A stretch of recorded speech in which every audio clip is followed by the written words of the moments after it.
पत्र गीता भगवान का 154। तुम भी एक दूसरे से अधिक तैयार हो, केवल अपने में निश्चय रखो। गुरु ने बताया कि तुम सच्चित आनंद स्वरूप हो। ये सुनकर फिर निश्चय से कहो कि हाँ, मैं बराबर वह हूँ। यदि केवल यह विचार गुरु का मानेंगे तो वह विचार किसी समय बदल जाएगा, पर यदि गुरु और तुम्हारा विचार एक हो गया तो वह कभी भी नहीं बदलेगा। यह महसूस और अनुभव करना है। मुल्क न वेझो बसेप से, पर खियाई वेठी ओ दसेत से। तुम तो पहले ही ब्रह्मा हो, पर दूसरा देखने से भूल गए हो। अभी कोई ख्याल आए ही तो एकदम सुजाग हो जाओ कि यह ख्याल मेरे मन में आया कहाँ से। ख्याल करना मेरा धर्म नहीं है। मैं तो शांत स्वरूप निरसंकल्प निर्विकल्प हूँ। मन को समय ही नहीं दो कि शरीर संबंधी या माया के बारे में कुछ भी सोचे। इस ज्ञान के ही ख्याल चलने चाहिए कि मैं क्या। ख्याल शुरू कहाँ से हुआ? मन से। मन कहाँ से आया? उसे किसकी सत्ता और हस्ती है?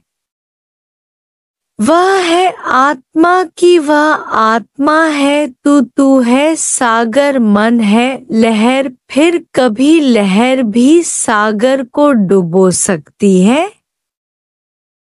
शेर से निकली हुई गर्जना कभी शेर को डरा सकती है।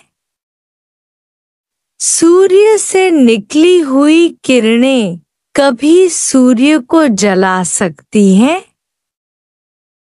अग्नि से निकली हुई चिंगारियां कभी अग्नि को जला सकती हैं। फिर आत्मा से पैदा हुआ मन आत्मा को डरा सकता है। होवे प्रलय इस विश्व का, मुझको न कुछ भी त्रास है।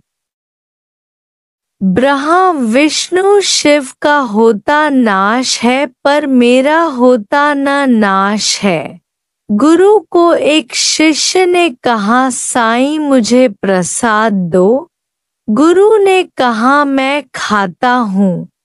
यह भावना निकाल दो, फिर क्या भी जाकर खाओ वही प्रसाद है। मतलब है क्या भी खाओ निराहारी बनकर तो कोई भी दोष नहीं लगेगा। खाना पीना पवित्र है। दितु रिजक सवाय, नानक गुरु मुख जिनी बूझिया तिना सूतक नाही। गुरु नानक कहते हैं, जिसने गुरु के मुख से तत्व आत्मा को जाना है, उसे कोई भी सूतक या पाप नहीं लग सकता है। शिष्य ने पूछा, गुरु से आत्म अनुभव कैसे हो? गुरु ने जवाब दिया, मैंने आत्म अनुभव नहीं किया है। ये ख्याल निकाल दो तो आत्म अनुभव हो जाएगा। मैं आत्मा हूँ, ये निश्चय जाकर करो। मैं आत्मा नहीं हूँ, ये भ्रम जाकर निकालो तो ब्रह्मा हो जाओगे। तू चंदा जग चांदनी, तू दीपक जगरूप, तू सागर जग लहर है, तू सूरज जग धूप। तेरा रूप अडोल है, निर्भय अचल अखंड दुनिया है। तस्वीर मेरे हुस्न की निहारता जहां हूँ, देखता हूँ खुद को।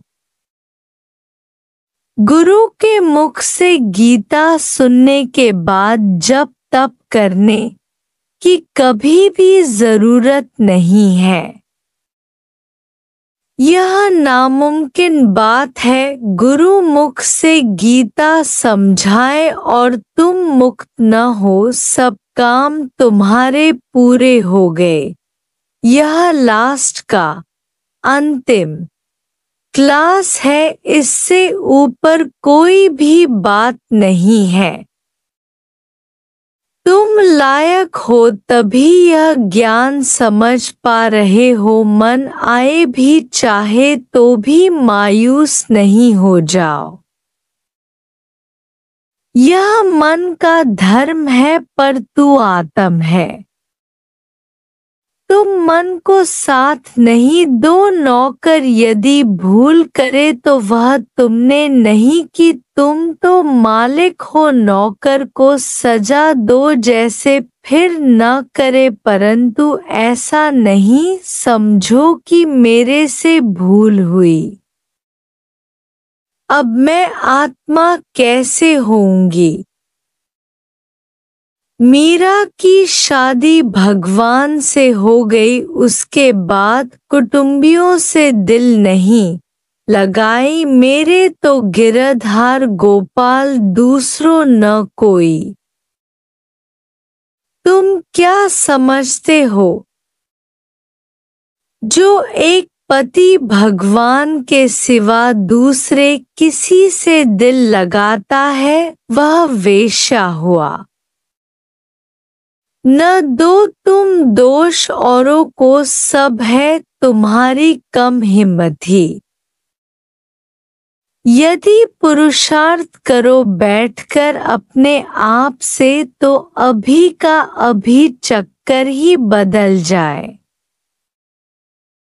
दूसरों को दोष नहीं दो कि यह क्यों जलता है या ये रुकावट है, सब तुम्हारा ही दोष है। कोई भी शक्ति तुम्हें सच के रास्ते से रोकने वाली नहीं है। तुम्हारे पाँव मजबूत हैं, फिर छेड़ने वाले चाहे देर हों। जिस प्रकार छतरी से सूर्य की तपन को रोक सकते हैं, उसी प्रकार आत्मा समझने से सब विकार निकल जाते हैं।